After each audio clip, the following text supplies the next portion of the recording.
আমায় ডুবাইলি রে, আমায় ভাসাইলি রে, অকুল দরিয়ার বুঝি কুল নাই রে। কি এখন তো এই ডোবানো ভাসানোর পর্বই চলছে নাকি? সব দিকে জল থই থই, বৃষ্টি ঝড়ঝড়, সমস্ত পৃথিবী যেন ডুবে ডুবে আছে। আর এখানেই আমাদের এই ডুবানো ভাসানোর এই খেলার মাঝে আমরা আজকে পড়ে নেব কবি জসিম উদ্দিনের লেখা গড়াই নদীর তীরে কবিতা এবং নাটোরের কথা নামক একটি গল্প, যেটা অবন ঠাকুরের লেখা। আর এইটা আমরা কিন্তু বেশ মজার সঙ্গে পড়বো, কারণ এখানে নাটোরের রাজার কথা বলা হয়েছে। হুম। তো আজকের আমাদের দুটো টপিক আছে নাটোরের কথা, যেটা তোমাদের ডিমান্ডও ছিল। আমি দেখেছিলাম যে কেউ বলেছিল যে ম্যাম নাটোরের কথাটা একটু বুঝিয়ে দিলে ভালো হয়। ঠিক আছে, চলো বোঝাবো তো নিশ্চয়ই। তাই নাটোরের কথা আর গড়াই নদীর তীরে কবিতা।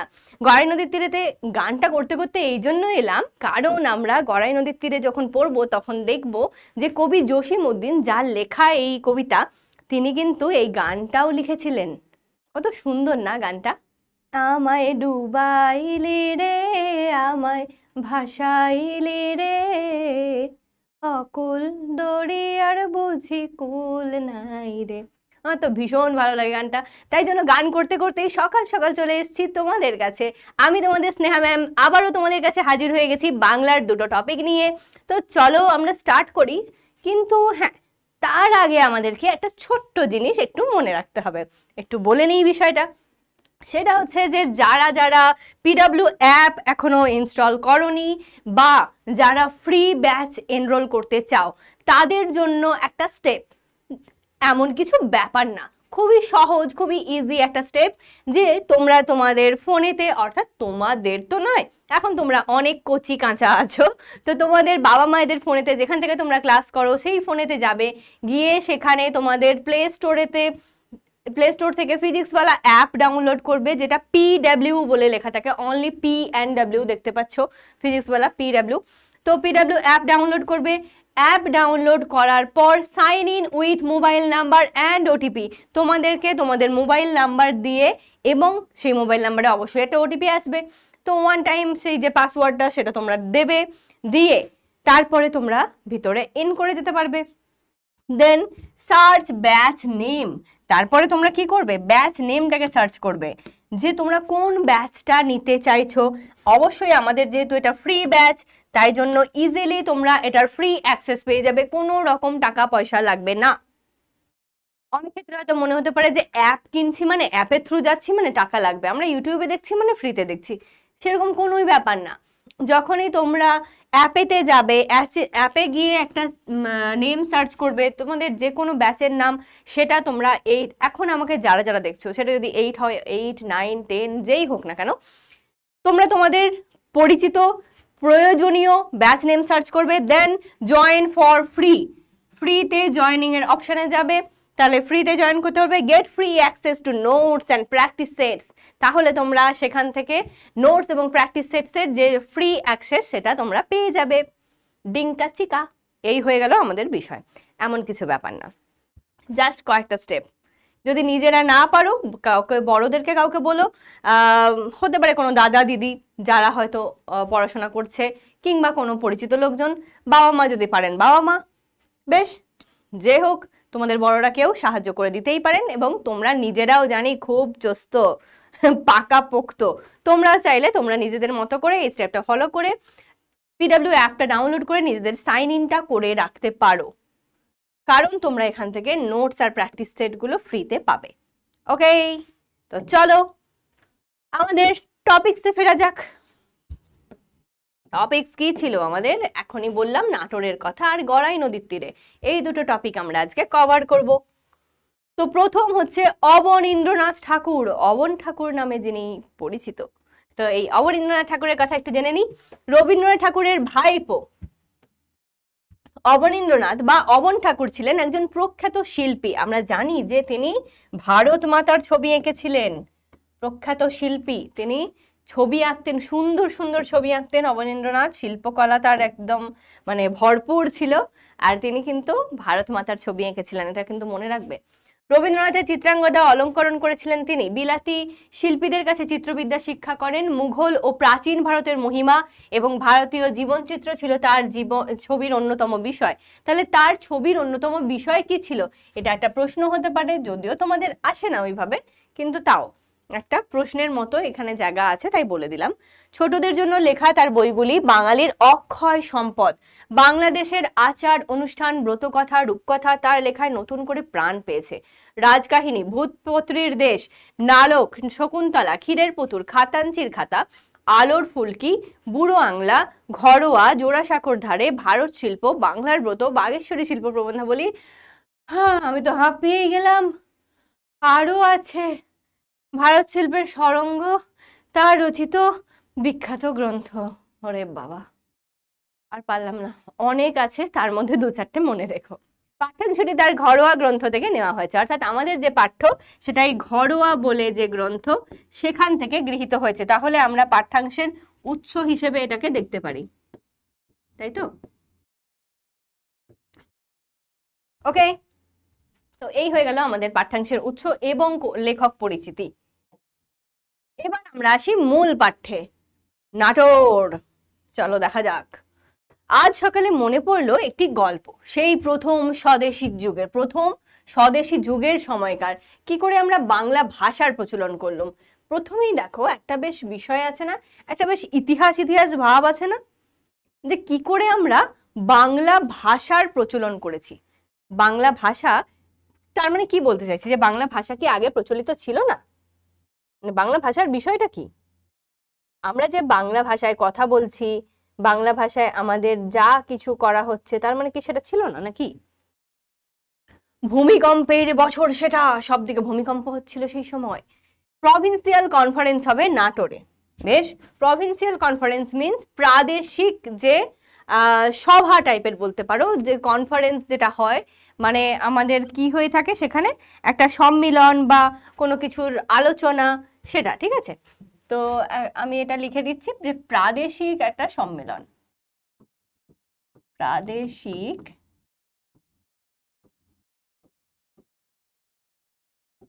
সম্মেলন,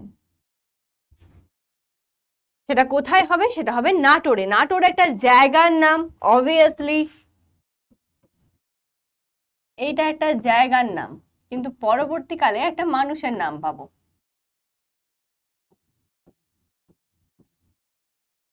নাটোরের মহারাজা জগদীন্দ্রনাথ ছিলেন রিসেপশন কমিটির প্রেসিডেন্ট। তো জগদীন্দ্রনাথকে হচ্ছে নাটোরের মহারাজার নাম কি ছিল?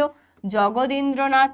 জগদীন্দ্রনাথ ছিলেন রিসেপশন কমিটির প্রেসিডেন্ট। দাগ দিয়ে রাখবে, কারণ এটা শর্ট কোয়েশ্চেন, যে রিসেপশন কমিটির প্রেসিডেন্ট ছিলেন।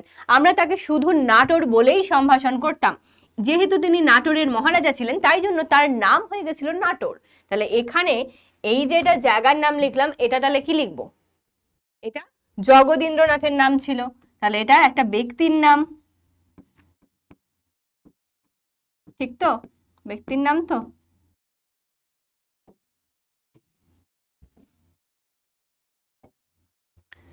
বলেই সম্ভাষণ করতাম। নাটোর নেমন্তন্ন করলেন আমাদের বাড়ির সবাইকে, আমাদের বাড়ির সঙ্গে তার ছিল বিশেষ ঘনিষ্ঠতা, আমাদের কাউকে ছাড়বেন না। দীপুদা, আমরা বাড়ির অন্য সব ছেলেরা সবাই তৈরি হলুম, রবি কাকা তো ছিলেনই, আরো অনেক নেতারা, ন্যাশনাল কংগ্রেসের চাইরাও ছিলেন। চাই মানে মুখ্য বা প্রধান প্রধান নেতা যারা, তাদের কথা বলা হচ্ছে। ন্যাশনাল কংগ্রেসের কথা পেলাম, যেটা আমরা ইতিহাসেও পড়বো, তাই না? পড়ছি অলরেডি, আমরা ইতিহাসেও নরমপন্থীর বিষয়গুলো একটু পড়ে নিয়েছি, ন্যাশনাল কংগ্রেসের কথা পড়ে নিয়েছি। তো সেই কংগ্রেসের কথাই বলা হচ্ছে। চাই বলতে এখানে প্রধান প্রধান নেতাদের কথা বলা হচ্ছে, তো প্রধান নেতা এরকম লিখলাম। পিসেমশাই জানকীনাথ ঘোষাল, ডব্লিউ.সি. ব্যানার্জি। ডব্লিউ.সি. ব্যানার্জি মানে হচ্ছে উমেশ চন্দ্র ব্যানার্জি। ওকে, ডব্লিউ.সি. ব্যানার্জি মানে হচ্ছে উমেশ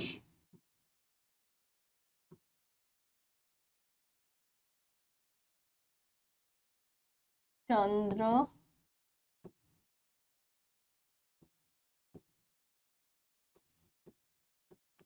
ব্যানার্জি। মেজ জ্যাঠামশাই লালমোহন ঘোষ প্রকাণ্ড বক্তা, তিনি বড় ভালো লোক ছিলেন, আর কি সুন্দর বলতে পারতেন, কিন্তু ঝোঁক ওই ইংরেজিতে। সুরেন্দ্র বাড়ুজ্যে, আরো অনেকে ছিলেন, সবার নাম কি এখন মনে আসছে? তাহলে কি তার ঝোঁকটা ছিল ইংরেজিতে, মানে বলার যে বিষয়টা, বলাটা সমস্ত কিছু তার ইংরেজি কেন্দ্রিক, সেই জন্য বলা হচ্ছে। তৈরি তো হলুম সবাই যাওয়ার জন্য, ভাবছি যাওয়া আসা হাঙ্গাম বড়। হাঙ্গাম মিন্স হাঙ্গামা, একটা হঠকারিতা, সেই হিসেবে বলা হচ্ছে।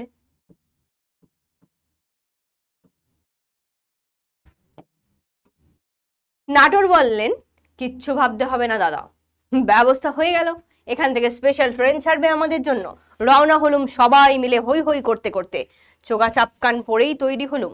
তখনও বাইরে ধুতি পরে চলাফেরা অভ্যেস হয়নি। ধুতি পাঞ্জাবি সঙ্গে নিয়েছি, নাটোরে পৌঁছেই এসব খুলে ধুতি পরবো। মানে সমস্ত কিছু চোগা চাপকান, মানে ওই যে ঢিলে ঢালা যে সমস্ত পোশাকগুলো আগে পরতো সেইগুলোকে পরে নিয়েছে। বলছে ধুতি পাঞ্জাবি পরে যাওয়া এখনো অবধি অভ্যাস হয়নি, তবে হ্যাঁ এখন আমি ধুতি পাঞ্জাবি সঙ্গে নিয়ে নিয়েছি, ওখানে গিয়ে সব খুলে ধুতিই পরবো। আরামদায়ক পোশাক। আমরা যেমন বাড়িতে যা কিছু পরি জামা কাপড়, সেগুলো সঙ্গে নিয়ে যাই তো নাকি? যতই ধরো রাস্তা দিয়ে যাচ্ছি আমরা ফিট ফাট কোনো ড্রেস নিয়ে যাব, কোনো জিন্স টপ পরে যাব, কিংবা কোনো সুন্দর একটা ওয়ান পিস পরে যাব, এরকম আমরা ভাবি। একটা মানে ছেলেদেরও সেরকমই, কোনো না কোনো একদম স্যুট প্যান্ট পরে যাবে। কিন্তু কি হয় যে যাত্রাপথে যাই আমরা যত সুন্দর করে যাই না কেন, বাড়িতে গিয়ে সে রিল্যাক্সে আরামে ঘুমানোর মতো ড্রেস যেগুলো হয় সেগুলোই আমরা পরি। ঠিক তো সেই কথাই বলা হচ্ছে এখানে। আমরা যুবকরা ছিলাম এক দল, মহা ফুর্তিতে ট্রেনে চড়েছি। নাটোরের ব্যবস্থা, রাস্তায় খাওয়া দাওয়ার কি আয়োজন, কিচ্ছুটি ভাবতে হচ্ছে না। স্টেশনে স্টেশনে খোঁজ খবর নেওয়া, তদারক করা, কিছুই বাদ যাচ্ছে না। মহা আরামে যাচ্ছি। তাহলে তারা মহা আরামে যাচ্ছিল, কোনো কিছুর অভাব ছিল না। সারা ঘাট তো পৌঁছানো গেল, সেখানেও নাটোরের চমৎকার ব্যবস্থা, কিচ্ছু ভাববারও নেই, কিছু করবারও নেই, সোজা স্টিমারে উঠে যাওয়া। সঙ্গের মোট ঘাট বিছানা কম্বল, মানে সঙ্গে যা কিছু নিয়ে এসেছিল, মোট ঘাট বলতে কি, যে যা কিছু নিয়ে এসেছিল সেই সমস্ত জিনিসপত্র, বিছানা কম্বল, এই সমস্তগুলো কি হবে জিজ্ঞাসা করছে, যে আমরা যে আমাদের সঙ্গে যে সমস্ত লাগেজগুলো নিয়ে এলাম, তাহলে লাগেজগুলো কি হবে? তখন নাটোর বললেন, কিচ্ছু ভেবো না, সব ঠিক আছে। মানে তুমি অত ভেবো না যে সঙ্গে করে তুমি কি নিয়ে এসছো, ওই সমস্ত জিনিসগুলো কি হবে না হবে, লোক আছে সব নিয়ে চলে আসবে, কোনো ব্যাপার না। আমি বললাম, আরে ভাববো না তো কি, ওতে যে ধুতি পাঞ্জাবি সবকিছু আছে। নাটোর বললেন, আমাদের লোকজন আছে, তারা সব ব্যবস্থা করবে। দেখি নাটোরের লোকজনেরা বিছানা বাক্স মোটঘাট সব তুলছে, তাহলে তারাই বিছানা বাক্স মোটঘাট তুলছে লোকজনেরা, অর্থাৎ তারা সেই মানে পরিচারক হিসেবে বা কর্মচারী হিসেবে তারা কাজ করছে পরিচারকের ন্যায়, যে তারা জিনিসপত্র তুলে নিয়ে যাবে। আর আমার কথা শুনে মিটিমিটি হাসছে। এখানটা একটু দাগ দিয়ে রাখবে যে আমার কথা শুনে মিটিমিটি হাসছে, কার কোন কথা শুনে হাসছিল? লেখকের কথা শুনে হাসছিল। আর কি, যে তাদের মোট ঘাট বিছানাপত্র কম্বল ইত্যাদি এই জিনিসপত্রগুলো কি হবে সেটা শুনে তারা মিটিমিটি হাসছিল। কেন হাসছিল এটা আমরা গল্পের পরবর্তী পর্যায়ে পাচ্ছি, মানে পর্যায়ে বলবো না, কিছুক্ষণ পরেই পাবো। যাক, কিছুই যখন করবার নেই, সোজা ঝাড়া হাত পায়ে স্টিমারে নির্ভাবনায় উঠে গেলুম। পদ্মা দেখে মহা খুশি আমরা। তাহলে আমাদের যদি বলা হয় এখানে কোন নদীর কথা বলা হয়েছে, পদ্মা নদীর কথা বলা হয়েছে। পদ্মা দেখে মহা খুশি আমরা, ফুর্তি আর ধরে না। খাবার সময় হলো, ডেকের ওপর টেবিল চেয়ার সাজিয়ে খাবার জায়গা করা হলো। খেতে বসেছি সবাই একটা লম্বা টেবিলে। এখানে একটা লম্বা টেবিলে খেতে বসার কথা বলা হয়েছে। টেবিলের একদিকে হোমরা চোমরা চাইরা, তার মানে একদিকে হচ্ছে ওই যে প্রখ্যাত প্রখ্যাত বিখ্যাত এই সমস্ত নেতারা, প্রখ্যাত বিশেষ ব্যক্তিরা, আর একদিকে আমরা ছোকরারা, মানে যারা ছোট আছি তাদেরকে বলা হচ্ছে ছোকরা। বলতে এরকম কিছু ভাবার নেই যে ছোকরা মানে ম্যাম তার মানে কি কোনো খারাপ অর্থে বলা হচ্ছে, বা হচ্ছে যেমন আমরা বলে থাকি যে এই ছেলে ছোকরার দল, মানে একটু অসহ্যকর বিরক্তিকর যে সমস্ত ছেলেরা, সেই রকম না, কিন্তু সেটা বলা হচ্ছে না এখানে। ছেলে ছোকরা বলতে ইয়াং জেনারেশনের যে সমস্ত ছেলেরা গেছে তাদেরকে বলা হচ্ছে। দীপুদা আমার পাশে। খাওয়া শুরু হলো। বয়রা খাবার নিয়ে আসছে।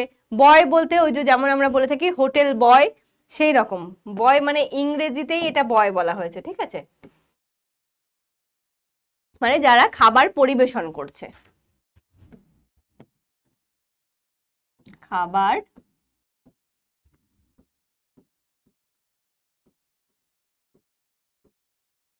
পরিবেশনকারী, ঠিক আছে। বয়রা খাবার নিয়ে আগে যাচ্ছে ওই পাশে চাঁইদের দিকে, ওদের দিয়ে তবে তো আমাদের দিকে ঘুরে আসবে। তাহলে যারা বেশি মানে খ্যাতিমান ব্যক্তিত্ব তাদের কাছে তো আগে যাবেই, স্বাভাবিক ব্যাপার। তো তাদের কাছে যাচ্ছে, গিয়ে তারপর ঘুরে লেখকদের কাছে আসছে। মাঝখানে বসেছিলেন একটি চাই, মাঝখানে বসেছিলেন একটা নেতা, মানে একজন নেতা। তার কাছে এলে খাবারের ডিশ প্রায় শেষ হয়ে যায়, মানে তার কাছে যেই আসছে খাবারের ডিশ শেষ হয়ে যাচ্ছে। মানে ডিশ মানে এক একটা পদকে বলা হচ্ছে। এই ডিশ বলতে থালাও হতে পারে বা পদও হতে পারে, মানে রান্নার পদ আমরা বলি না, সেই জিনিসটা কোনো খাবার আর কি। যখন বলছে যে বয়রা নিয়ে প্রথমে ওদের দিকে যাচ্ছে, মাঝখানে ধরো বসে আছে। তোমরা কি তারক মেহতা কা উল্টা চশমা বলে যে একটা টিভি শো হয় সেটা দেখেছো কখনো? যদি দেখে থাকো তাহলে তাহলে রিলেট করতে পারবে, আমি বিষয়টা বলি। সেটা হচ্ছে যে ওখানে দেখবে একটা ক্যারেক্টার আছে হাতি ভাই। তো একটা মোটা সোটা লোক হাতি ভাই, সে হচ্ছে বিশাল খেতে ভালোবাসে। তো যদি ধরো মাঝখানে হাতি ভাই বসে থাকে, এদিক থেকে অন্যান্য লোকেরা বসে আছে, মাঝখানে হাতি ভাই বসে আছে, এদিকে টাপ্পু সেনা বসে আছে, তাহলে কি হবে? খাবারটা আস্তে আস্তে ওই যে মাঝখানে হাতি ভাইয়ের কাছে এলো, ওখানেই শেষ হয়ে গেল। কিংবা শেষ যদি পুরোপুরি নাও হয়, 90% ওখানেই, ব্যাস থাকলো শুধুমাত্র 10%। এবার এখানে টাপ্পু সেনা পুরো আছে, ওদের কাছে 10% খাবার যেতে যেতে তো সব শেষ। তার মধ্যে আবার গলি আছে যেটা হাতি ভাইয়ের ছেলে। তো সেই রকম আর কি ব্যাপার, যে এখানেও ওরকম, যে মাঝখানে এমন একজন বসেছে যে খেতে খুব ভালোবাসে, সমস্ত খাবার কিন্তু তার কাছে যে শেষ হয়ে যাচ্ছে। কাটলেট এলে তো সব চাই, ওই চাই 6-7খানা একেবারে তুলে নিচ্ছে। যখন কাটলেট আসছে তখন ওই চাই 6-7খানা একেবারে তুলে নিচ্ছে। আমাদের দিকে যখন আসে তখন আর বিশেষ কিছু বাকি থাকে না, কিছু বলতেও পারি নে। পুডিং এলো, দীপুদা বললেন অবন পুডিং এসেছে, খাওয়া যাবে বেশ করে। এবার দীপুদা তখন হচ্ছে অবনকে বলছে, মানে অবন ঠাকুরকে বলছে যে বেশ পুডিংটা তো বেশ মজা করে খাওয়া যাবে, দেখ দেখ ভাই পুডিং এসেছে। দীপুদা ছিলেন খাইয়ে, আমিও ছিলাম খাইয়ে। পুডিং হাতে বয় টেবিলের এক পাশ থেকে ঘুরে যেই সেই চাইয়ের কাছে এসেছে, দেখি তিনি অর্ধেকের বেশি নিজের প্লেটে তুলে নিলেন। ও মা, দীপুদা আর আমি মুখ চাওয়াচাওয়ি করতে লাগলুম। দীপুদা বললেন হলো আমাদের আর পুডিং খাওয়া। সত্যি বাপু, অমন জাইগ্যান্টিক খাওয়া আমরা কেউ কখনো দেখিনি।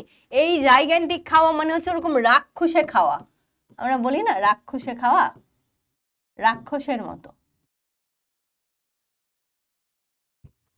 রাক্ষসরা যেমন বলা হয় যে সব খেয়ে নেয়, রাক্ষসে খাওয়া আমরা কখনো দেখিনি। ওই রকম খেয়ে খেয়েই শরীরখানা ঠিক রেখেছেন ভদ্রলোক। বেশ শরীরটা ছিল তার, বলতেই হবে। মানে এত খেয়ে খেয়েও তার শরীরটাকে সে ঠিক রেখেছে, মানে এত সুন্দর সে শরীরটাকে রেখেছে, সেটা বলতেই হবে যে হ্যাঁ ভালোই।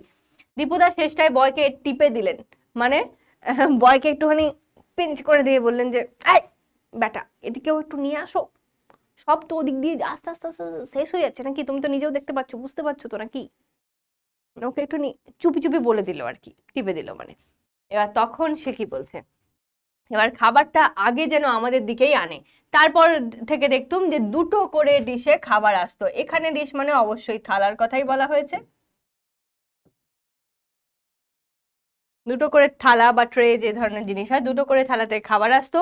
একটা বয় ওদিকে খাবার দিতে থাকতো আর একটা এদিকে। চোখে দেখে না খেতে পাওয়ার এখানটা দেখা যাচ্ছে না, আচ্ছা যাই হোক, পাওয়ার যে বিষয় আর কি, সেখানে আফসোস করতে হয়নি আমাদের। আচ্ছা, চোখে দেখে না খেতে পাওয়ার জন্য যে আফসোস আর কি, সেটা আর করতে হয়নি। না দেখতে দেখতে তো মানে চোখ আমাদের লোলুপ হয়ে যাচ্ছে যে হ্যাঁ আমাদের খেতে ইচ্ছা করছে কিন্তু আমরা খেতে পাচ্ছি না, সেটা আর করতে হয়নি, যেহেতু দুদিকে দুটো বয় গিয়ে খাবার সার্ভ করতে লাগছিল। নাটোর তো পৌঁছানো গেল, এলাহি ব্যাপার সব। কি সুন্দর সাজিয়েছে বাড়ি বৈঠকখানা, ঝাড় লণ্ঠন তাকিয়া ভালো ভালো দামি ফুলদানি।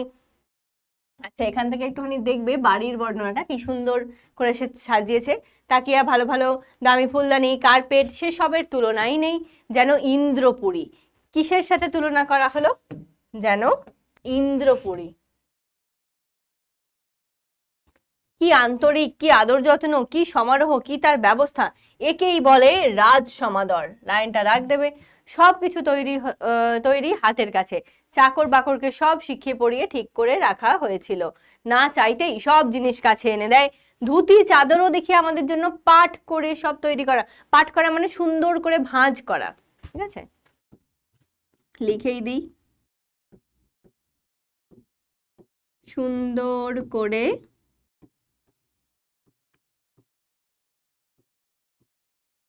ভাঁজ করা। সব তৈরি, বাক্স আর খুলতেই হলো না। তখন বুঝলুম মোটঘাটের জন্য আমাদের ব্যগ্রতা দেখে ওখানকার লোকগুলি কেন হেসেছিল। বলেছিলাম ওখানে দাগ দিয়ে রাখতে যে লোকগুলো কেন হাসছে, পরবর্তী সময়ে গিয়ে আমরা দেখব যে মোটঘাটের জন্য আমরা যে ব্যস্ত হচ্ছিলাম তখন লোকগুলো কেন হাসছিল। এবার বুঝলাম যে কিছুই তো অভাব নেই, সব তো আগে থেকেই সাজিয়ে রেখে দেওয়াই আছে। আমরা যদি বাড়ি থেকে নাও নিয়ে আসতাম তাও এখানে ধুতি পাঞ্জাবির জোড়া আমরা পেয়ে যেতাম।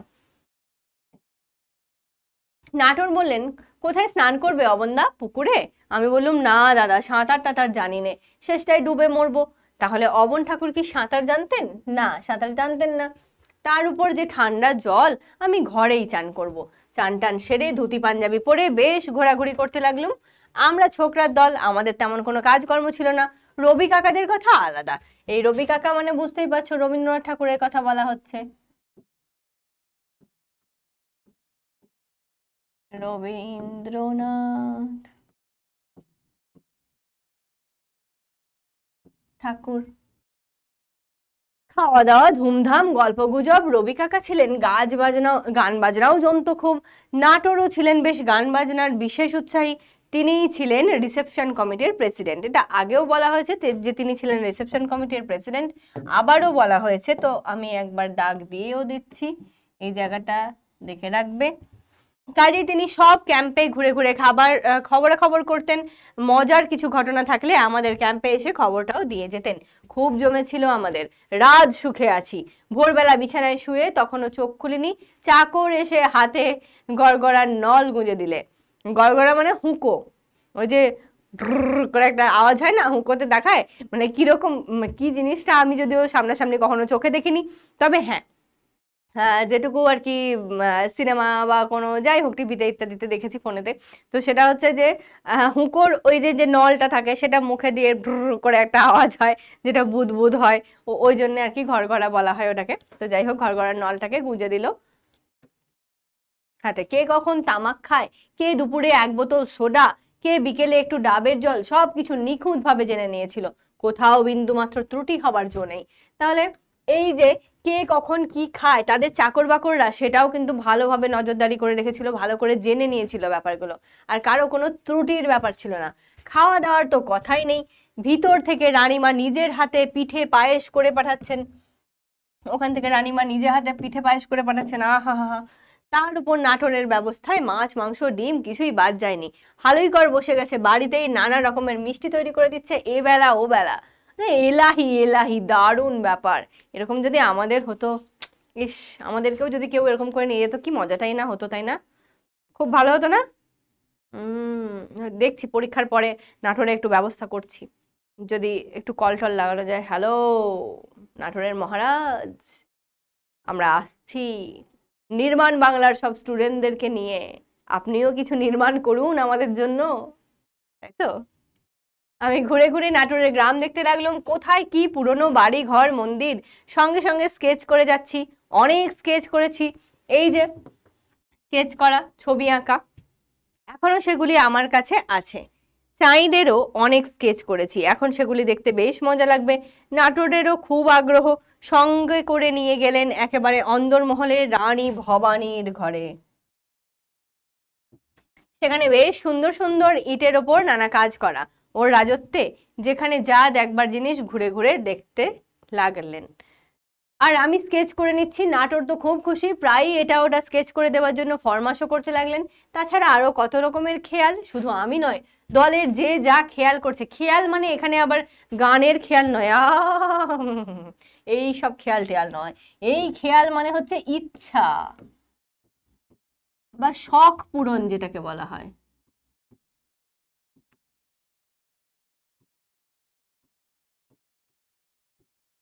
পূরণটা আমি বাদ দিচ্ছি, ইচ্ছা বা শখ যেটা, সেগুলো পূরণ করার কথা আসছে আর কি, যে সেগুলো যা কিছু ইচ্ছা হচ্ছে, যা কিছু শখ হচ্ছে, নাটোর তৎক্ষণাৎ তা পূরণ করে দিচ্ছেন। ফুর্তির চোটে আমার সব অদ্ভুত খেয়াল মাথায় আসতে লাগলো। মানে ধরো তোমার কাছে যদি আলাদিনের জিন চলে আসে, তাহলে তোমরা কি করবে? তোমাকে হয়তো বলা হয়েছে যে তুমি যত খুশি তত ওর কাছে আবদার করতে পারো, 3টে বর চাইতে হবে এমন কোনো কথা নেই। তাহলে তুমি কি করবে? তাহলে তোমার মাথায় উদ্ভট উদ্ভট এটা ওটা যা তা চিন্তা আসবে। হতে পারে তুমি হয়তো চাইলে যে একটা শাকালাকা বুম বুমের পেন্সিল চাই আমার, তো যেটাই আমি ড্র করব সেটাই আমার কাছে হাজির হয়ে যাবে। হতে পারে যে তুমি ভাবলে যে আমার কাছে আলাদিনের মতো একটা কালীন চাই, যার উপর উঠে বসে আমি যেখানে খুশি সেখানে যেতে পারবো, যেমন করে ভূতের রাজারা বরেতে চেয়েছিল, যেখানে খুশি যাইতে পারি, যা চাই খুশি খাইতে পারি, সেই রকম।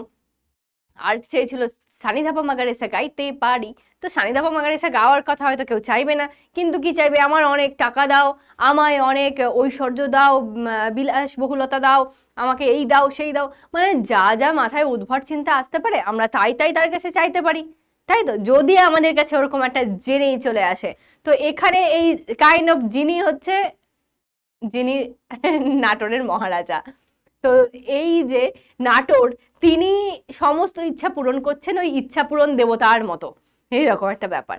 তো সেই জন্য যা যা উদ্ভট খেয়াল আসছে যে হ্যাঁ এখানে যেতে চাই, ওখানে যেতে চাই, এটা খেতে চাই, ওটা করতে চাই, সব খেয়াল তারা বলে দিচ্ছে, আর সমস্ত কিছু পূরণও হচ্ছে। Point to be noted my lord, সমস্ত কিছু পূরণ হচ্ছে। এমন না যে শুধুমাত্র আমরা ফরমাইশ করে যাচ্ছি কিন্তু কিছু পূরণ হচ্ছে না, সেরকম না। একদিন খেতে খেতে বললুম, কি সন্দেশ খাওয়াচ্ছেন নাটোর, টেবিলে আনতে আনতে ঠান্ডা হয়ে যাচ্ছে, গরম গরম সন্দেশ খাওয়ান দেখি। মানে ফরমাইশ দেখো, সন্দেশ খেতে পাচ্ছে, এত এত মন্ডা মিঠাই খেতে পাচ্ছে, বাড়িতে এসে হালুই করে রান্না করে যাচ্ছে, তা সত্ত্বেও ইচ্ছাকৃত ফরমাইশ, সেটা হচ্ছে বিলাসবহুলতা দেখানোর ফরমাইশ, যে কি সন্দেশ আনছেন, টেবিলে আনতে আনতে ঠান্ডা হয়ে যাচ্ছে, একদম গরম গরম ইয়াম্মি সন্দেশ খাওয়ান তো দেখি। তো এই গরম গরম সন্দেশ খাওয়ানোর জন্য আবার ব্যবস্থা, বেশ গরম গরম চায়ের সঙ্গে গরম গরম সন্দেশ খাওয়া যাবে। শুনে টেবিল শুদ্ধ সবাই হো হো করে হাসি। তক্ষুনি হুকুম হলো, খাবার ঘরের দরজার সামনেই হালুইকর বসে গেল, গরম গরম সন্দেশ তৈরি করে দেবে ঠিক খাবার সময়। দেখো, যেই বলেছে হুকুমও হয়ে গেছে, দেখলে? সঙ্গে সঙ্গে কিন্তু হুকুম হয়ে গেছে, হাজির হ্যাঁ মহারাজ। সবকিছু নিয়ে বসে গেছে হালুইকর, যে এবার আমরা সন্দেশ বানাবো। রাউন্ড টেবিল কনফারেন্স বসলো। আগে তখন বলা হয়েছিল যে লম্বা টেবিলের মধ্যে খেতে বসেছিল, কিন্তু কনফারেন্স যখন বসছে সেটা রাউন্ড টেবিল, অর্থাৎ যেটাকে বলা হয় গোল টেবিল বৈঠক। রাউন্ড টেবিল কনফারেন্স, আমরা ইতিহাসে এটা পড়ে থাকি গোল টেবিল বৈঠক নামে, এই নামটা বেশি পরিচিত তাই জন্য লিখে দিচ্ছি গোল টেবিল বৈঠক। গোল হয়ে সবাই বসেছি, মেজো জ্যাঠামশাই প্রিসাইড করবেন, পিসেমশাই জানকীনাথ ঘোষাল রিপোর্ট লিখছেন আর কলম ঝাড়ছেন। তার পাশে বসেছিলেন নাটোরের ছোট তরফের রাজা, মাথায় জড়ির তাজ, ঢাকাই মসলিনের চাপকান পরে। পিসেমশাই কালি ছিটিয়ে নিয়ে তার সাজ কালো বুটিদার করে দিলেন। পিসেমশাই কালিটাকে এরকম করে ঝেড়েছেন তো, আর তার সাজটা যেন ফুটি ফুটি ফুটি ফুটি, যেমন কালি ঝাড়লে যে ফোঁটা ফোঁটা সব দিকে ছিটিয়ে যায়, সেরকম বুটিদার করে দিয়েছে তার সাজটাকে। আগে থেকেই ঠিক ছিল। রবি কাকা প্রস্তাব করলেন প্রভিন্সিয়াল কনফারেন্স বাংলা ভাষায় হবে। তাহলে প্রথম প্রস্তাব কে দিলেন? রবীন্দ্রনাথ প্রস্তাব দিলেন যে এই যে প্রভিন্সিয়াল কনফারেন্স সেটা হবে, প্রাদেশিক যে কনফারেন্সটা হচ্ছে সেটা হবে বাংলা ভাষায়। আমি বাংলায় গান গাই, তো বাংলায় গান গাই, বাংলায় ভালোবাসি, যাই বলি না কেন বাংলা ভাষাই হবে আমাদের মেন।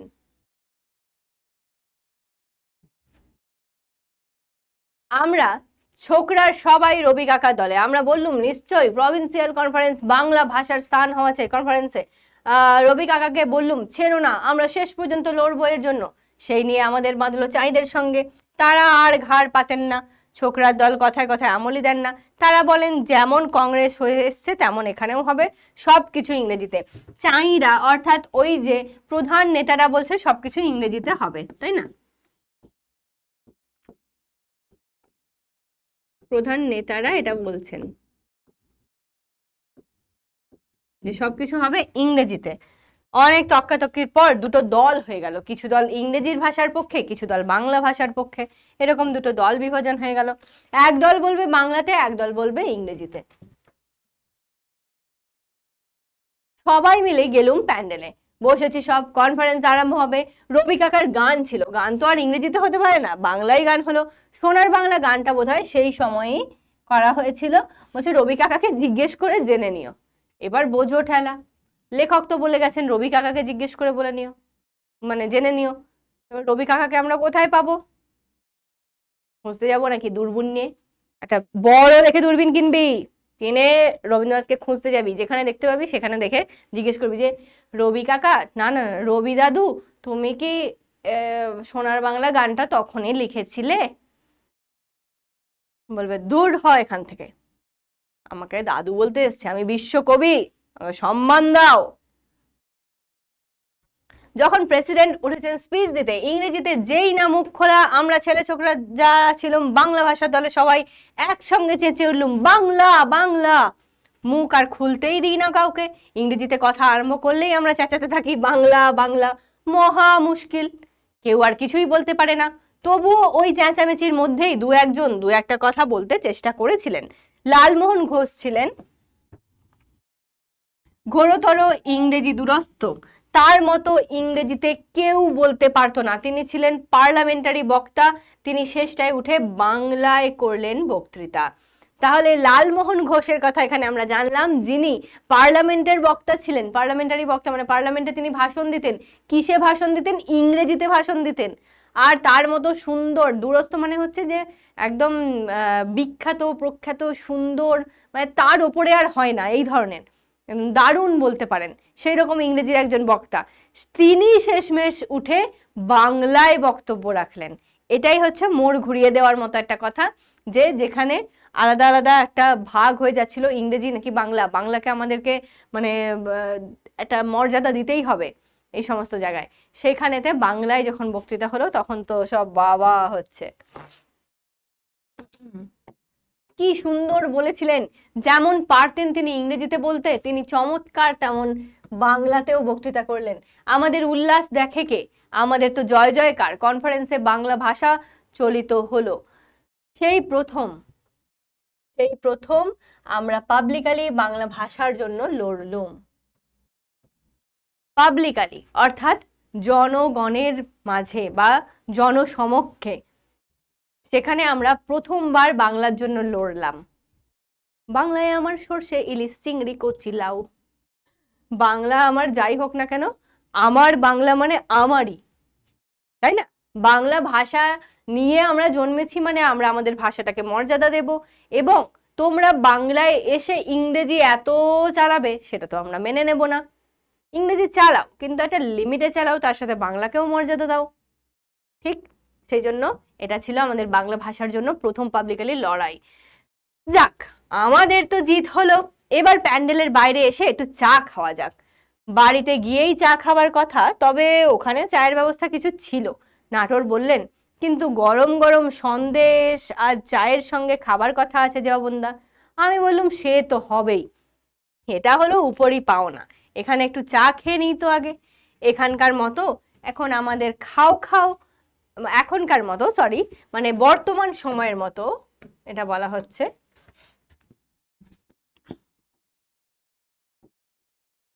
বর্তমান সময়ের ছেলে মেয়েদের মতো, অ্যাকচুয়ালি ছেলে মেয়েদের মতো আমাদের খাও খাও বলতে হতো না। মানে ধরো আমরা কোথাও যাই, কোনো জায়গায় হয়তো খাবারের জন্য আমরা ইয়ে করি, তো হচ্ছে কেউ হয়তো খাবার দিচ্ছে, কারো বাড়িতে গেছি, তখন কি করা হয়? একটু খাও বাবা, না না না থাক থাক থাক, দিতে হবে না দিতে হবে না, আরে আর একটু খাও, এত কম খেলে হবে নাকি? আরে আরে এই নিয়ে আয় তো, এই পুটি নিয়ে আয় রে, সন্দেশটা একটু নিয়ে আয়, এই উমুক তুমুক এটা ওটা যা আছে সব নিয়ে, কিছু না কিছু মানে আয়োজন মানুষ করতেই থাকে, আর সেগুলো আমাদেরকে খাওয়াতেই থাকে। সেই খাওয়ানোর মধ্যে আমরা একটু অপ্রস্তুতে পড়ি, আমরা হয়তো খেতে পারি না, এই বিষয়টাকে লেখক বলছেন যে এখনকার মতো খাও খাও, ওরে বাবারে সোনা বাচ্চা আমার খাও খাও, এরকম করতে হতো না। আমরা পেটুক লোক, আমাদেরকে যা দেবে আমরা তাই খাবো গপ গপিয়ে, সেটাই বলা হয়েছে এখানে। তো হাতের কাছে খাবার এলেই তলিয়ে দিতাম, এই যে এটাই হচ্ছে প্রমাণ। হাতের কাছে খাবার এলেই তলিয়ে দিতাম, আর আমাদেরকে অত বলার দরকার নেই যে কি খাবো কি না খাবো, খাও খাও সব বলার দরকার নেই, হাতের কাছে খাবার এলো মানেই তলিয়ে গেল। এখানে আসলে এই যে টপিকটা আমরা পড়লাম, মেবি এটাই শেষ, হ্যাঁ। তো এই যে টপিকটা আমরা পড়লাম, মানে এই যে গল্পটা পড়লাম নাটোরের কথা, মেনলি কি যে নাটোরে যাওয়ার যে বৃত্তান্ত, নাটোরে যাওয়া, সেখানকার কনফারেন্স, এবং সেখানে নাটোর নামক যে ব্যক্তি, তো তার এই যে আপ্যায়ন, সেটাই হচ্ছে মেনলি ছিল। কিন্তু দেখো শেষের দিকে একটা ঐতিহাসিক মোমেন্ট আমাদের ধরা পড়লো, যে যেখানে আমরা দেখতে পাচ্ছি যে বাংলা ভাষার জন্য লড়াই হলো এবং বাংলা ভাষা জয়ী হলো। সেই কনফারেন্সে প্রথমবারের জন্য বাংলা ভাষায় বক্তৃতা দেওয়া হলো এবং অবনীন্দ্রনাথ ঠাকুররা সেখানে ছিলেন, রবীন্দ্রনাথ ঠাকুর সেখানে ছিলেন। পরবর্তীকালে এই রেসটা যেতে যেতে এই যে কিছুদিন পরে আমাদের রাখি আছে, তাই না? রাখি বন্ধন উৎসব যেটা আমরা করে থাকি। তো এই যে রাখির দিনে আমরা ভাই বোনেরা খুব আনন্দ করি, ভাইদেরকে রাখি পাঠাই বা বাঁধি, যে দূরে থাকে তাদেরকে পাঠাই, কাছাকাছি থাকলে তাদেরকে রাখি বাঁধি, আমরা মিষ্টি খাওয়া দাওয়া করি, গিফট নিই, গিফট দেওয়া নেওয়া করি, তাই তো? চকলেট মিষ্টি ইত্যাদি খাওয়া দাওয়ার একটা ব্যাপার থাকে। এই রাখি বন্ধন উৎসবটা তোমরা জানো নিশ্চয়ই যে রবীন্দ্রনাথ ঠাকুর চালু করেছিলেন। তো এই কাহিনীটা যখন তোমরা পড়বে, এই কাহিনীটির রেশ হচ্ছে পরপর অবনীন্দ্রনাথ যখন লিখে লিখে লিখে লিখে যাচ্ছেন এই বিষয়টাকে, এই অবধি তো গেল নাটোরের কথা, তার পরবর্তীকালে কি হয়েছে, যখন তিনি লিখছেন এখানে তিনি ওই রাখি বন্ধন উৎসবের কথাও লিখেছিলেন, যে এরপর রবীন্দ্রনাথ ঠাকুর রাখি বন্ধন উৎসব পালন করেছিলেন, মানে রাখি বন্ধনের ডাক দিয়েছিলেন, আমরা সবাই সেখানে গিয়েছিলাম, হাতের সামনে যত ছোট কচি কাঁচা যাকে পাচ্ছি তাকে রাখি বেঁধে দিচ্ছি, সেটা ছেলে হোক মেয়ে হোক, সবাই যেন একটা আনন্দে মেতে আছে। তো এই যে স্বদেশী আন্দোলনের যে মানে বিষয়টা, সেটা এখানে দেখা যায়। যেমন আমরা এইটার প্রথমেই দেখেছি যে প্রাথমিক ক্ষেত্রে স্বদেশী আন্দোলনের গোড়ার কথা কিছু কিছু লেখক বলতে শুরু করেছেন। তো এই হলো গিয়ে আজকের আমাদের টপিক, নাটোরের কথা। এরপর আমরা যেটা পড়বো সেটা হচ্ছে গড়াই নদীর তীরে, কবি জসিমউদ্দিন। বাহ, গড়াই নদীর তীরে আমাকে বেশ ভালো লাগছে তো। এরকম করে যদি একটু পোজ দেই আমাকে কি টাইটানিকের মতো লাগবে? ম্যাম সাইড হটুন, নদীর তীরে কে টাইটানিক করে? একটা সমুদ্র নিয়ে আসুন পিছনে ছবি, তারপর টাইটানিকের পোজ দেবেন। আচ্ছা, কবি পরিচিতি জসিমউদ্দিন পল্লী কবি হিসেবে সমাধিক প্রসিদ্ধ। এই নামটা তো মনেই রাখবে তোমরা, পল্লী কবি, তাকে পল্লী কবি বলা হয় জসিমউদ্দিনকে।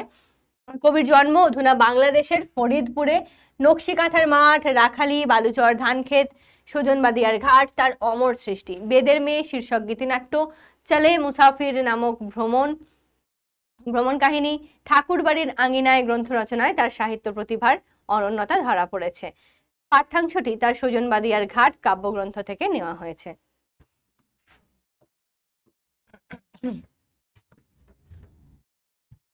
পাঠ্যাংশটি কি থেকে নেওয়া হয়েছে? এটা হয়ে গেল আমাদের উৎস।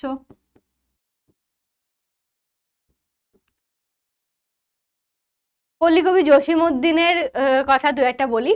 তিনি পল্লী কবি কেন? কারণ জসিমউদ্দিনের বেশিরভাগ লেখার মধ্যে পল্লী বাংলার সুন্দর সুন্দর রূপ প্রকাশিত হয়েছে। এই যে আমাদের গ্রাম বাংলার প্রকৃতি, গ্রাম বাংলার সৌন্দর্য, যেমনভাবে আমরা জীবনানন্দের কবিতাতেও কিছু কিছু পাই, তেমনভাবে জসিমউদ্দিন হচ্ছেন প্রথম এমন কবি যেখান থেকে তার মানে এত সুন্দর সুন্দর বর্ণনা, এত নিখুঁত বর্ণনা তার কবিতার মধ্যে উঠে এসেছে। পল্লী বাংলার মানে ছায়া ছবি যেন একটা চোখের সামনে ভেসে বেড়ায়, এরকম মনে হয় তার কবিতা পড়ে। তাই জন্য তার লেখা এই জিনিসগুলো দেখে তাকে নাম দেওয়া হয়েছে পল্লী কবি, তাকে আখ্যা দেওয়া হয়েছে। আর যেটা বলার সেটা হচ্ছে যে তিনি জসিমউদ্দিনের একটা বিশেষ কবিতা আছে, সেটা হচ্ছে কবর।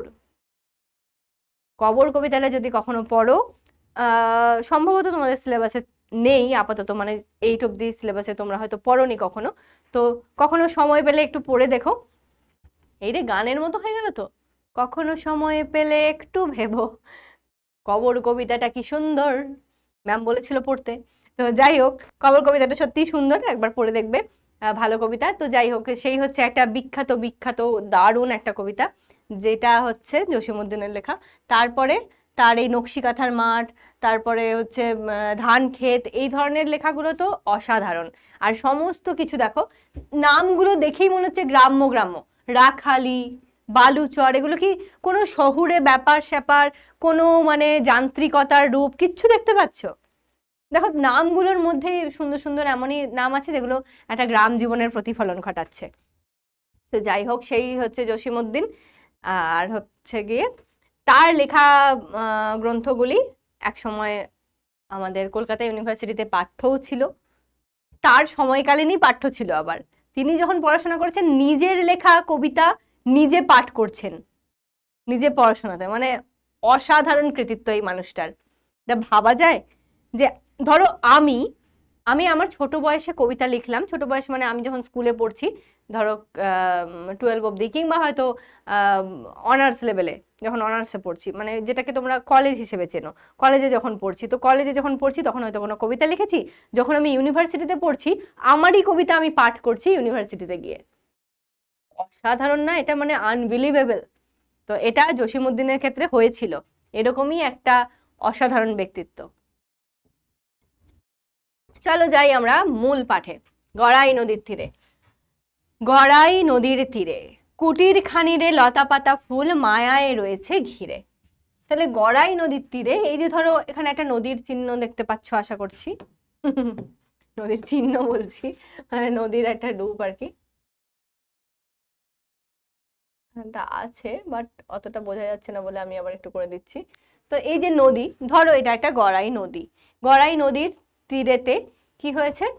কুটির খানিরে লতা পাতা ফুল মায়ায় রয়েছে ঘিরে। কুটির আছে মানে বাড়ি আছে, যেটাকে লতা পাতা ফুল মায়ায় যেন ঘিরে রয়েছে। তাহলে আমাদের তো ফুল লতা পাতা ইত্যাদি সমস্ত কিছু আমরা গ্রাম বাংলাতে দেখেই থাকি, সেগুলো ঘিরে রয়েছে।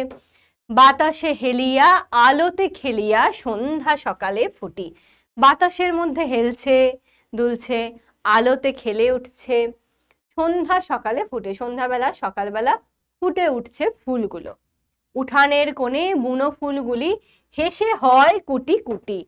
মানে উঠোনের কোণে যে বুনো ফুলগুলো ছিল, সেই ফুলগুলো হেসে কুটি কুটি হয়ে যাচ্ছে। কুটি কুটি হয়ে যাচ্ছে মানে হেসে লুটোপুটি খাচ্ছে, আমরা যেটাকে বলি, হেসে লুটোপুটি অর্থে।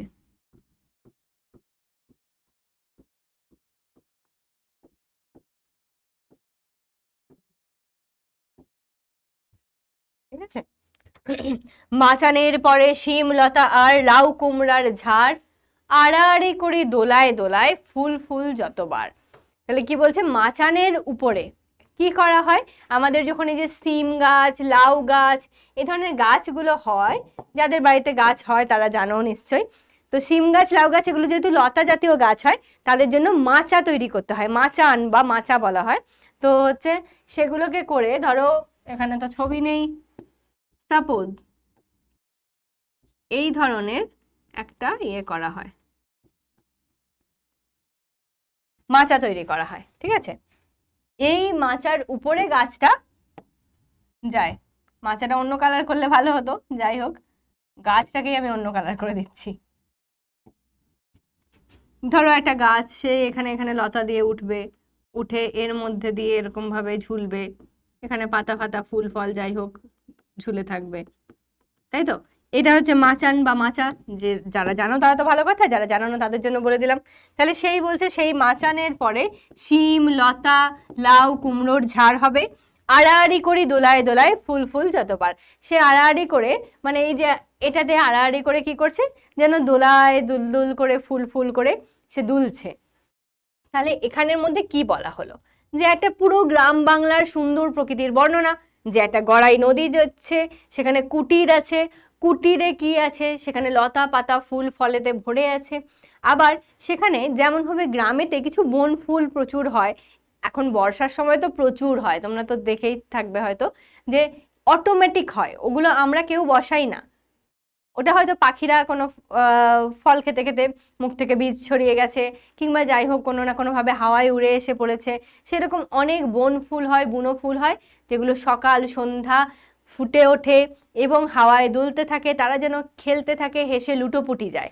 মানে যখন হাওয়ার খুব দোলা দেয় তখন যেমন এদিক ওদিক করতে করতে গাছগুলো হেলে দুলে বেড়ায়, তো সেটাই যেন হেসে লুটোপুটি। আমরা যখন খুব হাসি কি করি, মানে আমাদের শরীর অটোমেটিক এরকম হা হা হা হা হা করে হেসে আমরা মানে ব্লেন্ড হয়ে যাই, যেন সেই রকমই ব্যাপার আর কি, যে ফুলগুলোও হেসে লুটোপুটে যাচ্ছে। ঠিক আছে। তল দিয়ে তার লাল নোটে শাক, মেলিছে রঙের ঢেউ। ওই যে মাচার কথাটা বলা হলো, মাচাটা আমি আরেকবার আঁকতে চাই, খুবই বাজে মাচা এঁকেছিলাম আমি, সবুজ সবুজ মাচা এঁকে দিয়েছি আর গেছে।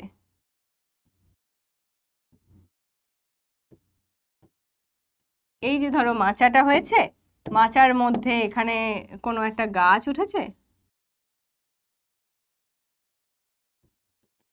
যাই হোক কিছু একটা গাছ ফাছ ঝুলছে ধরো,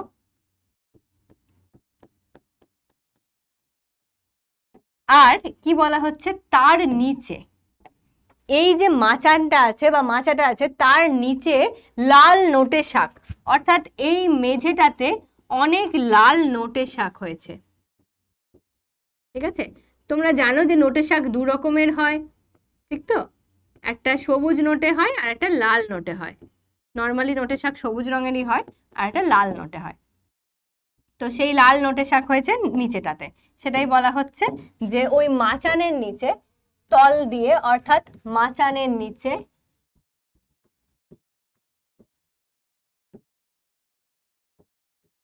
লাল নোটে শাক যেন মেলেছে রঙের ঢেউ। সেই লাল নোটে শাক এমনই হয়েছে যেন একটা রঙের ঢেউ মেলেছে, অর্থাৎ একটু আগেই বলা হয়েছিল বেশ হাওয়ায় দোদুল দুলছে, এখানে যা কিছু ফুল টুল হয়েছে সেগুলোও দুলছে, তাহলে এই নোটে শাকগুলোও তো দুলবে, ঠিক তো? সেই জন্য বলা হচ্ছে যে যেন রঙের ঢেউ, যখনই ছোট ছোট গাছ আর ওর ওপর দিয়ে যখন হাওয়া খেলে যায় কেমন হয় জিনিসটা, এইরকম ভাবে চলে না? চলে তো। ছোট গাছের মধ্যে যখন একদম এক ঝাড়, আর নোটে শাক দেখবে ঝাড় ঝাড় হয়, শাক মানে একটু ঝাড়ঝাড়ই হয়, তো পুরো এক ঝাড় যখন নোটে শাক হয়ে আছে, হাওয়ায় দোদুল দুলছে, এরকম একটা রঙের ঢেউ খেলে যাচ্ছে যেন। তারপর বলা হচ্ছে লাল শাড়িখানি রোদে দিয়ে গেছে এবাড়ির বধূ কেউ।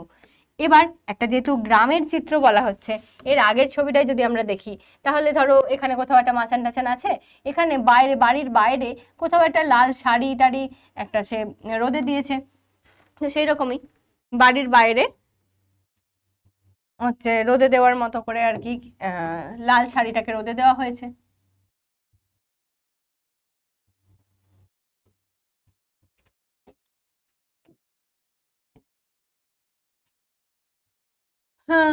লাল শাড়িটা একটু দাগ দিয়ে রাখছি। মাঝে মাঝে সেথা এদো ডোবা হতে ছোট ছোট ছানা লয়ে, ডাহুক মেয়েরা বেড়াইতে আসে গানে গানে কথা কয়ে।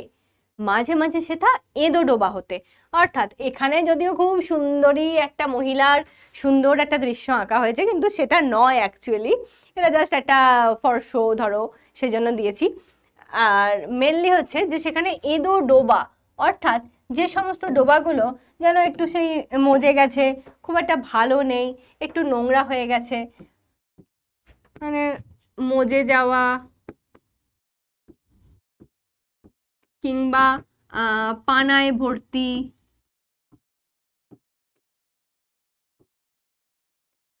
বা নোংরা ডোবা যেগুলো বলা হয়,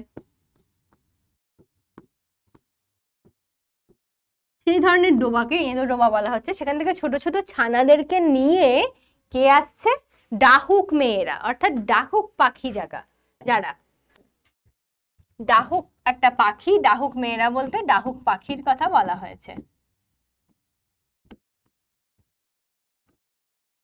এবার মেয়ে কেন বলা হলো, কারণ ছানা নিয়ে কারা আসবে, পাখিদের মধ্যে যে মেয়ে জাতটা আছে তারা আসবে, স্ত্রী জাতিরা, তাহলে সেই জন্য বলা হচ্ছে ডাহুক মেয়েরা, অর্থাৎ ডাহুক পাখিরা, তারা যেন ওই ডোবার মধ্যে থেকে ছোট ছোট ছানা নিয়ে আসছে, বেড়াইতে আসে গানে গানে কথা কয়ে, তারা তাদের মতো করে কিচিরমিচির গান গাইতে গাইতে ডোবা থেকে নিজেদের বাচ্চাদেরকে তুলে নিয়ে আসছে।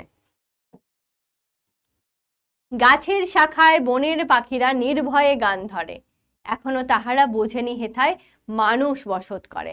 তাহলে সেখানে যে গাছপালা আছে, গাছের শাখায় বনের পাখিরা, বনের যে সমস্ত পাখিরা থাকে, বিভিন্ন ধরনের পাখি, তারা এসে নির্ভয়ে গান করছে, এখনো তারা বোঝেনি হেথায় মানুষ বসত করে।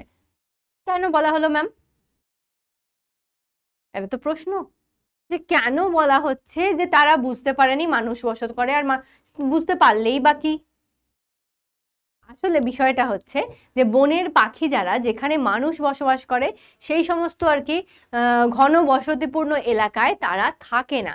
সাধারণত তারা উড়ে খুব নির্জন নিরিবিলি, যেখানে গাছপালা বেশি আছে, সেই সমস্ত জায়গায় চলে যায়। কেন চলে যায়? কারণ তাদের মধ্যে তো ভয় আছে, তারা মনে করে হয়তো যে মানুষেরা আমাদের কোনো ক্ষতি করতে পারে, আমাদের প্রাণের ভয় থাকতে পারে, এইরকম।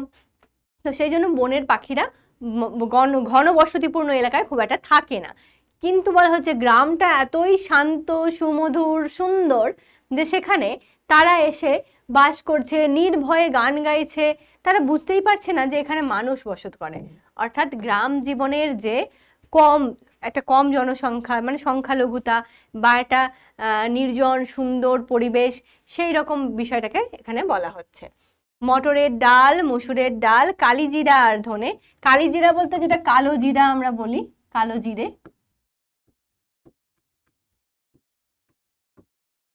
আর ধনে। লঙ্কা মরিচ রোদে শুকাইছে, উঠোনেতে সযতনে। লঙ্কা মরিচ একই জিনিস, লঙ্কা মানেও হচ্ছে মানে ঝাল লঙ্কা, মরিচ মানেও যে লঙ্কা হয়, কিন্তু এটা সম্ভবত লঙ্কা মরিচ প্রথমত ছন্দের সৌন্দর্যতার জন্য দেওয়া হয়েছে, আর দ্বিতীয়ত হতে পারে যে লঙ্কা বলতে কাঁচা লঙ্কাকে বোঝানো হচ্ছে, আর মরিচ বলতে লাল লঙ্কাকে বোঝানো হচ্ছে। অনেক সময় আমরা শুকনো লঙ্কাগুলোও তো রোদে দিই, আর কাঁচা লঙ্কা বাজার থেকে কিনে আনলে দেখবে যে খুব ভিজে প্যাচ প্যাচ করে, মানে ওরা জল টল ছিটিয়ে লঙ্কা বিক্রি করে। তো তো সেই জন্য আমরা কি করি, অনেক সময় তুলে এনে কিছুক্ষণ হালকা কিছুটা রোদে দিয়ে তারপরে রাখি, যে জলগুলো একটুখানি শুকনো হয়ে যায়, তারপরে আমরা ঘরে তুলে রাখি। তো সেই হিসেবে হতে পারে যে লঙ্কা মরিচ দুটোকে বলা হয়েছে, আদারওয়াইজ দুটো একই জিনিস, আর ছন্দ মেলানোর জন্য বলা হয়েছে, সেটাও হতে পারে। লঙ্কার রং, মুসুরের রং, মটরের রং, আর জিরা ও ধনের রঙের পাশেতে আলপনা আঁকাকার।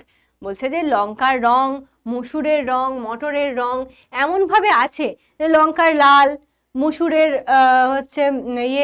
অরেঞ্জ টাইপের একটা রং, বা ধরো মটরের রং, মটর সবুজ রঙের। তো এই যে বিভিন্ন রং যে তার মধ্যে মিলেমিশে গেছে, তাই না? এখানে কি তাহলে লঙ্কার রং, ধরো আমি লাল ধরছি বা সবুজ ধরছি, লাল বা সবুজ যেটাই হোক না কেন। মুসুরের রং, মুসুরির ডাল গেরুয়া, রং দে তুমো হে গেরুয়া। মটরের রং, মটর সবুজ। তো এই যে বিভিন্ন রং এখানে মিলেমিশে যাচ্ছে, সেই জন্য বলা হচ্ছে আলপনা আঁকাকার। বিভিন্ন রঙের মিশ্রণে যেন উঠোনে কেউ আলপনা এঁকেছে মনে হচ্ছে, আলপনা এঁকেছে, আর মনে হচ্ছে এটা লিখছি না, তাই তো বিভিন্ন রঙের মিশ্রণে মনে হচ্ছে যেন কেউ আলপনা এঁকেছে। যেন একখানি সুখের কাহিনী নানান আখরে ভরি, এ বাড়ির যত আনন্দ হাসি আঁকা জীবন্ত করি। কি বলছে যে এই যে একখানি সুখের কাহিনী যেন নানা আখরে ভরে এখানে রাখা হয়েছে, এ বাড়ির যত আনন্দ হাসি আঁকা জীবন্ত করি। যেন যা কিছু বলা হচ্ছে সবকিছু যেন এই বাড়ির যা কিছু আনন্দ, মজা, হাসি সবকিছু মিলে মিশে যেন একাকার হয়ে যাচ্ছে, সবকিছু যেন জীবন্ত হয়ে উঠছে সবকিছুর কাছে, মানে আমাদের কাছে। সাত সকালে রঙিন মেঘেরা এখানে বেড়াতে এসে কিছুক্ষণ যেন থামিয়া রয়েছে এ বাড়িরে ভালোবেসে। সাত সকালে রঙিন মেঘেরা যখন আসে, সকালে আসে আর সন্ধ্যাবেলা আসে রঙিন মেঘেরা, কারণ তখন কি হয়, সূর্য হয় ওঠে কিংবা ডোবে। রঙিন মেঘ এই জন্যই বলা হয়েছে কারণ সূর্য ওঠা বা ডোবার সময় আলোর প্রতিফলন।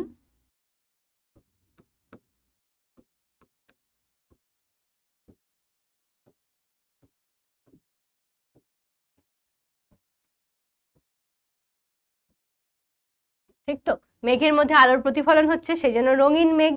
আর বলা হচ্ছে এখানে বেড়াতে এসে কিছুক্ষণ যেন থামিয়ে রয়েছে এ বাড়িরে ভালোবেসে, এই বাড়িটার সামনে এসে সেটা যেন থেমে যাচ্ছে, যেন সেটাকে ভালোবাসছে, আর ভালোবেসেই এই বাড়ির আশেপাশে এরকম তারা বিরাজ করছে।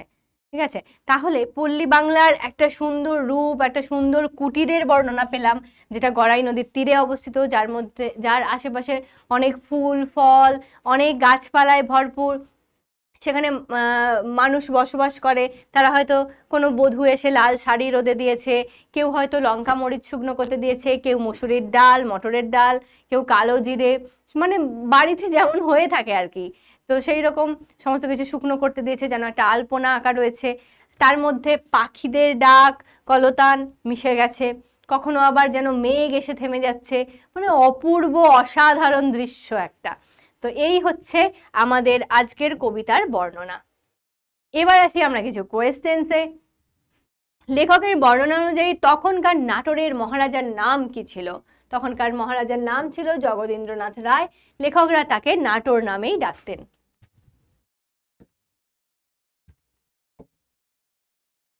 তিনি কোন রিসেপশন কমিটির প্রেসিডেন্ট ছিলেন? নাটোরের মহারাজা জগদীন্দ্রনাথ রায় প্রাদেশিক সম্মেলন বা প্রভিন্সিয়াল কনফারেন্সের রিসেপশন কমিটির প্রেসিডেন্ট ছিলেন। ঠিক, এটা কে? প্রেসিডেন্ট যে বক্তৃতা দিচ্ছে? তোরা নাকি, তোরা এরকম প্রেসিডেন্ট হবি, গোবর পোকা প্রেসিডেন্ট যে বক্তৃতা দেবে? মুঝকো ইরা দে দে কসমে দেবা দে দে, ওরকমই লাগছে আমার, রক স্টার। রওনা হলুম সবাই মিলে হই হই করতে করতে। কোথায় রওনা হলেন? কিভাবেই বা রওনা হলেন? মহারাজা জগদীন্দ্রনাথের নিমন্ত্রণে প্রাদেশিক সম্মেলনে নাটোর যাওয়ার জন্য রওনা হলেন। নাটোরের রাজার আয়োজনে প্রথম স্পেশাল ট্রেনে ও পরে পদ্মাপাড়ের জন্য স্টিমারে রওনা হয়েছিলেন। তাহলে প্রথমে স্পেশাল ট্রেন, পরে পদ্মাপাড়ে স্টিমারে রওনা হওয়া এবং নাটোরে যাওয়ার উদ্দেশ্যে রওনা হয়েছিলেন। এই হচ্ছে আমাদের মূল বিষয়। যেন ইন্দ্রপুরী, কিসের সঙ্গে ইন্দ্রপুরীর তুলনা করা হয়েছে? কেনই বা লেখক এমন তুলনা করেছেন? নাটোরের মহারাজা জগদীন্দ্রনাথের বাড়ির সঙ্গে ইন্দ্রপুরীর তুলনা করা হয়েছে।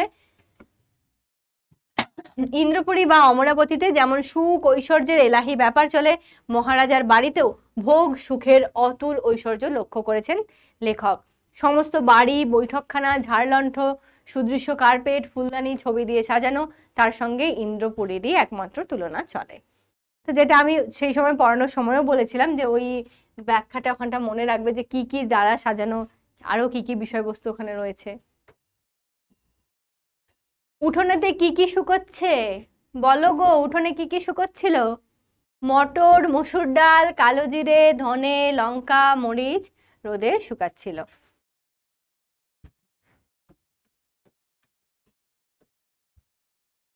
এই দেখ, দেখেছিস আমি সকাল থেকে রোদে পুড়ে পুড়ে এত জিনিসপত্র, কালো জিরে, মসুর ডাল সব রোদে শুকাতে দিয়েছি, আর ফড়িং বেটা চলে এসছে ফুল নিয়ে, বলছে যাই আমি এক পা এক পা করে ওগুলোর মধ্যে বসবো, ওগুলোকে নোংরা করব, দিয়ে পালিয়ে আসবো। আমার তো কাজই এটা। সেই জন্য চুপি চুপি ফুলকে আড়াল করে যাচ্ছে, যাকে ওকে কেউ দেখতে না পায়। ও ফুলটাকে এরম করে নিয়েছে, নিয়ে চুপি চুপি চুপি চুপি পালিয়ে এসছে। এই বেটা ফড়িং, পালা বলছি। বাড়িটিকে ভালোবেসে কারা বেড়াতে এলে কিছুক্ষণ থেমে রয়? বাড়িটিকে ভালোবেসে রঙিন মেঘেরা বেড়াতে এলে কিছুক্ষণ থেমে যায়। আহা গো, কি সুন্দর বাড়ি, আমি একটু থেমে যাই। আরে মেঘগুলো তো বাড়িতে ঢুকতেই পারবে না, কি জানি কেন থেমে গেছিল।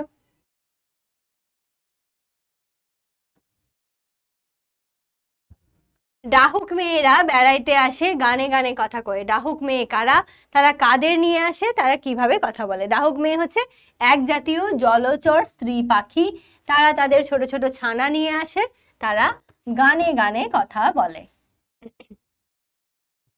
গানে গানে কথা বলো।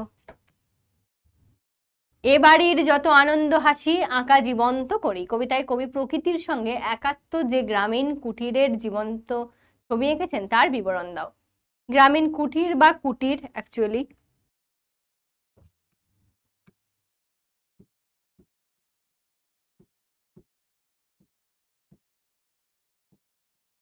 জসীমউদ্দিন এই কবিতায় একটি গ্রামীণ কুটিরের ছবি এঁকেছেন, তবে প্রকৃতির সঙ্গে একাত্ম হয়ে ছবিগুলি জীবন্ত হয়ে উঠেছে। মাচানের ওপর শিম, লাউ, কুমড়োর ঝাড়, উঠোনে মটর, মসুর ডাল, কালো জিরে, লঙ্কা, ধনে মরিচ শুকোতে দেওয়া, সবই গ্রাম্য কুটিরের ছবি। কিন্তু এই ছবিগুলির প্রেক্ষাপটে রয়েছে নিরাভরণ প্রকৃতির আরও কিছু ছবি, যেমন নানা রঙের ফুল, উঠোনের কোণে কোণে বুনো ফুল, সকাল সন্ধ্যায় আলো বাতাসে তারা ফোটে, ডাহুক মেয়েরা সদলে এঁদো পুকুর থেকে গান গাইতে গাইতে উঠে আসে, গাছের শাখায় পাখিদের গান গাওয়া। এই সমস্ত প্রাকৃতিক দৃশ্য গ্রামীণ গার্হস্থ্য জীবনের চিত্রের সঙ্গে মিশে গিয়ে গ্রামীণ কুটিরের এক জীবন্ত চিত্র ফুটিয়ে তুলেছে। তাহলে যখনই শুধুমাত্র কুটিরের বলে নয়, কুটিরের যা জিনিসপত্র সেটা আমরা ফার্স্ট প্যারায় দিলাম, তারপরে বলা হচ্ছে প্রকৃতির যা কিছু জিনিসপত্র, যে প্রকৃতি কিভাবে ওই গাছ মানে বাড়িটাকে কুটিরটাকে ঘিরে রেখেছে তার কিছু কিছু বর্ণনা দিয়ে আমরা এই দুটো দৃশ্যের তুলনা করব, যে এটার সাথে এটার তুলনা এখানেই, এইভাবেই তারা জীবন্ত হয়ে উঠেছে। বেশ, তো এই হয়ে গেল আজকের আমাদের ক্লাস। টানটানাম। তাহলে আমরা কি লিখবো সামারিতে? সামারি নাটোর যাত্রা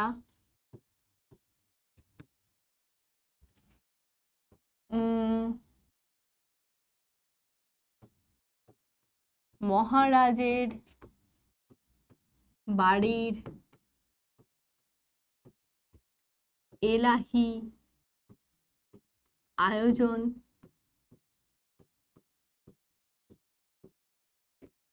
আর আমরা পেলাম কি? কনফারেন্সে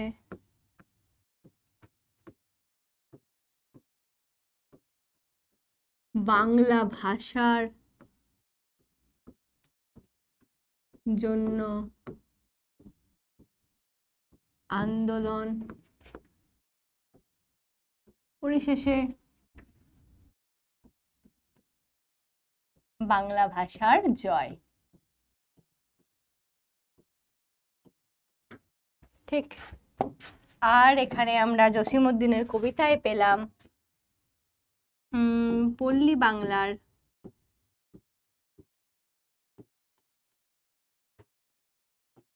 সুন্দর এক কুটিরের বর্ণনা। সুন্দর এক কুটিরের বর্ণনা।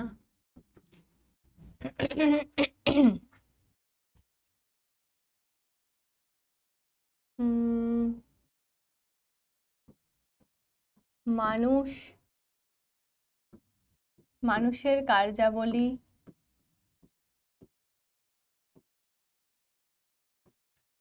ও প্রকৃতির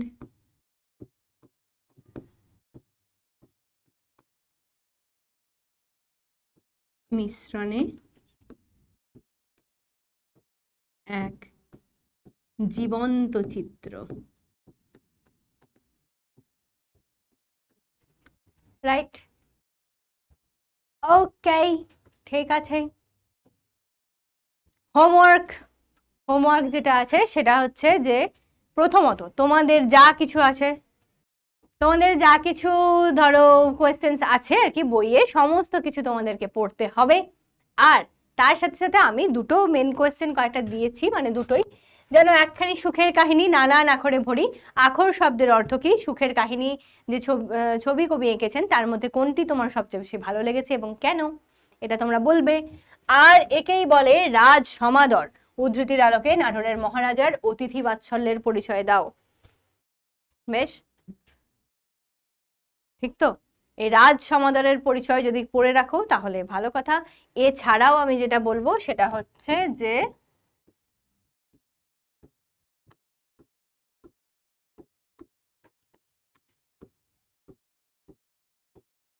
বইয়ের অনুশীলনী প্রশ্নোত্তর করো, করো নয় করবে করে দিই, কারণ প্রশ্ন তো ওখান থেকেই আসবে, অনুশীলনীতে যা যা আসে সেখান থেকেই আসবে। আমি অলরেডি আমার পিপিটিতে দু একটা কোয়েশ্চেন দিয়ে দিয়েছি তোমাদের মানে সুবিধার জন্য, কিছুটা শর্ট কিছুটা বড় দিয়েছি, তার সাথে দুটো হোমওয়ার্ক দিলাম, এগুলো তৈরি করবে। তার সাথে সাথে অবশ্যই বইয়ের অনুশীলনীতে আরও বাদ বাকি যা যা প্রশ্ন আছে এগুলো তো অনুশীলনেরই প্রশ্ন অবভিয়াসলি, তার সাথে সাথে যদি আরও কিছু কোয়েশ্চেন থেকে থাকে যেগুলো ইম্পর্টেন্ট সেগুলো অবশ্যই করবে। তো thank you so much everyone, thank you যে তোমরা এতক্ষণ ধরে ধৈর্য ধরে আমার এই গল্প শুনলে। না না, শুধু গল্প নয়, গল্প এবং কবিতা যাই বলি না কেন, আমার বিশ্রী গলার বিশ্রী গান শুনলে তোমরা। আর মাঝখানে মাঝখানে কিছুটা ইয়ার্কি ঠাট্টাও চললো আমাদের, এবং তার সাথে সাথে মেন টপিক বোঝানো, সমস্ত কিছুটা তোমরা ধৈর্য ধরে শুনেছো, তার জন্য থ্যাংক ইউ সো মাচ। ভালো করে পড়তে থাকো, আর পরীক্ষার জন্য ভালো করে প্রিপারেশন নাও, সামনেই পরীক্ষা। তো টাটা।